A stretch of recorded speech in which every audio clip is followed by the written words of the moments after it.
Telugu cinema సర్కిల్స్లో తాజాగా వినిపిస్తున్న పుకారు అందరినీ సర్ప్రైజ్ చేస్తోంది. 22 ఏళ్లకే పెళ్లి కొడుకు కావడానికి సిద్ధపడ్డ అఖిల్ ఇప్పుడు ఆ ఆలోచన మానుకున్నాడనే వదంతులు తీవ్రమయ్యాయి. ఇందులో వాస్తవం ఎంత అనేది తెలియదు, కానీ అఖిల్ మొదటి నుంచి ప్రతి విషయంలో క్లారిటీ లేకుండా వ్యవహరిస్తూ నాగ్కి తలనొప్పిగా మారాడని ఇండస్ట్రీలో మాట్లాడుకుంటున్నారు. మొదట్లో క్రికెటర్ని అవుతానంటూ అసలు సినిమాల జోలికే రానన్నవాడు సడన్గా హీరో అవుతానంటూ ట్రైనింగ్ తీసుకోవడానికి విదేశాలకు వెళ్ళాడు.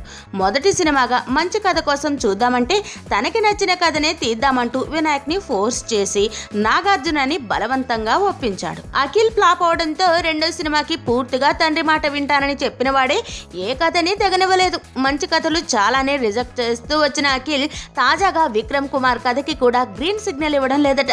అన్నిటికీ ఏదో వంక చెబుతోన్న అఖిల్తో పడలేనంటూ అతను నాగార్జునకి కంప్లైంట్ చేశాడట.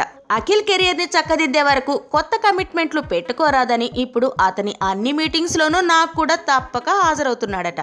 ఒకవైపు అతని కెరియర్ చక్కదిద్దడానికే నాగ్ సమయం కేటాయించలేకపోతుంటే తాజాగా పెళ్లి పుకార్లు మొదలయ్యాయి. అఖిల్ ఇంతవరకు వ్యవహరించిన తీరును బట్టి ఈ పుకార్లు కూడా నిజమే అయి ఉంటాయంటూ నమ్మేస్తున్నారు సినీ జనాలు.